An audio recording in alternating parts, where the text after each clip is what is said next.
Here are your General Hospital spoilers for Tuesday, February 18th, 2025. Anna Finola Hughes was stunned to see Jason Steve Burton and Sasha Sophia Matson kissing one another in the interrogation room, but had to put that vision in a box and forge on. She has evidence that can lead them right to Cyrus Jeff Kober, but she needs Jason to cooperate. To that end, she begs Jason not to do anything rash if she sets him free. Anna knows she can't hold him any longer, but she can't have him going after Cyrus. Jason doesn't want to take the chance that Cyrus will kill again and get away. So Anna asks Jason to take a chance on her, because she knows she can get the job done. The Savoy is the place to be for a Valentine's Day celebration to remember. Curtis Donnell Turner has a big surprise for Portia Brooke Kerr as they celebrate their second wedding anniversary. They broke up before the wedding night began, but at least they found their way back to one another. Trina Tabiana Ali spends the evening with Kai Jens Austin Astrup and seems to have the time of her life. However, she also has a confession to make, taking Kai by surprise. Brooklyn Amanda Seton will also get a musical surprise when Chase Josh Swickard serenades her as the entertainment for the evening. Carly Laura Wright and Jack Chris McKenna get to know one another better as they spend another casual evening getting to know one another. They share some wine standing in her kitchen with Carly oblivious to the fact that Jack might have put Jocelyn Eden McCoy in grave danger. Finally, Lucky temporarily played by Guy Wilson and Elizabeth Rebecca Herbst enjoy their first Valentine's Day together in years. Liz is quite proud of herself for finding all the evidence against Cyrus and impressing Anna. She and Lucky celebrate in her kitchen with some of Aiden's Colin Cassidy baked goods. Even Aiden has a Valentine's date with Tobias. Once alone, Liz and Lucky share a kiss, but danger lurks outside. Cyrus is ready to strike, but he first needs to make sure that nobody else is around. Willow was alarmed when Marty walked into the hospital, looking angry and distracted. Marty pulled Willow aside and explained that his private investigator was out of commission, but he was still determined to find dirt on Michael. Willow reminded him that it wouldn't be easy to find. Willow insisted that she didn't want to use any dirt on Michael. She was sure they could come to an amicable custody agreement, but Marty informed her that divorce doesn't work like that. Just then, Willow got a phone call telling her that her car had been impounded. Mac walked into Anna's office and immediately asked why Jason was sitting in the interrogation room. Anna explained that he committed a felony by threatening Cyrus' life. Since Jason never touched Cyrus, Mac thought Anna should let Jason go. Finally, Anna explained that Jason couldn't kill Cyrus if he was under arrest. "We're giving him time to cool off," Anna reasoned. Mac didn't think Jason killing Cyrus was a bad idea. Anna mused that he wouldn't leave any evidence, but then came to her senses. "We couldn't look the other way while our resident hitman took Cyrus out," she insisted. Anna was also sure they were getting closer to the evidence they needed. Elizabeth snuck into the interrogation room to check on Jason. Liz admitted she had never seen Jason threaten someone in the way he threatened Cyrus. Jason admitted he did it for Danny's sake. Elizabeth then placed a briefcase on the table and told Jason she believed it had the evidence needed to put Cyrus away for good. Jason was impressed with Liz's determination and wondered if she and Lucky had figured out Cyrus' motive. Sadly, they still had no idea why he killed Sam. "I do know that Cyrus is not going to stop killing until somebody stops him," she said. Jason agreed. He just didn't think the PCPD could get the job done. Elizabeth was going to try and trust the cops anyway. Her next stop was Anna's office, where the commissioner learned she had more amateurs on her hands. But those amateurs had found evidence.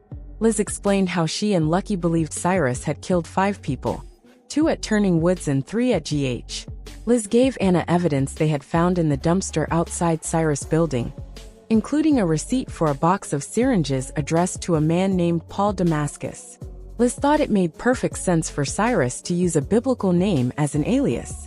Anna was impressed with Liz's handiwork and complimented her on her amateur detective skills. However, Anna didn't think there was enough solid evidence, but she would make some calls. That wasn't good enough for Liz. "Anna, you have to do more than that. Cyrus will kill someone else, and you have to stop him," she said. Anna agreed and left the office, but asked Detective Baldwin to wait. When Mac returned to the station, he found Sasha wandering around and apologized for Cody spreading Sasha's personal business around town. Sasha put more blame on Drew than she did on Cody. Sasha then admitted she was there to see Jason. Mac led Sasha into the interrogation room to visit with Jason. He explained that Diane would get him out or Anna would release him, since Anna was just trying to keep him away from Cyrus. Sasha had her own news for Jason. "I think Willow suspects that Michael is the father of my baby," she said. Sasha told Jason the tale of meeting Elaine and nearly killing Elaine's poor dog. Sasha felt stupid for telling Elaine her due date and worried Willow would be able to count backward from 9. Sasha believed that they needed to pretend to be in a relationship and that Jason needed to tell people outright he was her baby daddy. Willow happened to be right outside the room at that point, paying the fine to get her car back. Apparently, Tracy had Willow's car towed from the Quartermain grounds. When Sasha spotted her, she grabbed Jason and began kissing him after saying, "Go with me on this." Anna and Mac were also surprised to witness this moment. Meanwhile, Cyrus sat in his hideaway, reading Bible verses and staring at the flower Jocelyn left behind. He then took out a box of syringes and digitalis and prepared to kill again. When his syringe was full, he called GH and learned that Elizabeth was home that day. When Sonny stopped by for a visit, Carly was surprised to hear that he had settled his custody battle with Ava. She was even more shocked that sharing custody was Sonny's idea. Carly knew something more had to be going on because Sonny doesn't usually change his mind. Sonny lied and said nothing else was wrong. Diane had warned him he would not get sole custody, so he gave up. Carly still didn't buy Sonny's story. Sonny still refused to tell Carly that he had a heart condition, so he claimed he had to focus on finding the person who planted a bomb in his penthouse. Carly changed the subject to Jason and asked Sonny if Jason had mentioned Sasha recently. Why would Jason mention Brando's wife? Sonny asked. Carly shocked Sonny with the rumor that Jason had fathered Sasha's baby. Sonny couldn't imagine that was true, but Carly wasn't so sure. Carly wondered if Jason was just pretending to be the father of Sasha's child, like he pretended to be Michael's father. Sonny didn't think it was Carly's business, but Carly wanted to support Jason or find out what was really going on. Sonny reasoned that Sasha might not have wanted people to know who fathered her baby. He even thought the pregnancy could have been the result of a one-night stand. Jocelyn sat with the address she received from the WSB and mapped out how to get there on her phone. She hid the paper when she heard Trina coming in. Trina brought home groceries so they could make an Italian dinner, but plans looked like they would change when Kai texted to ask if Trina was free that night.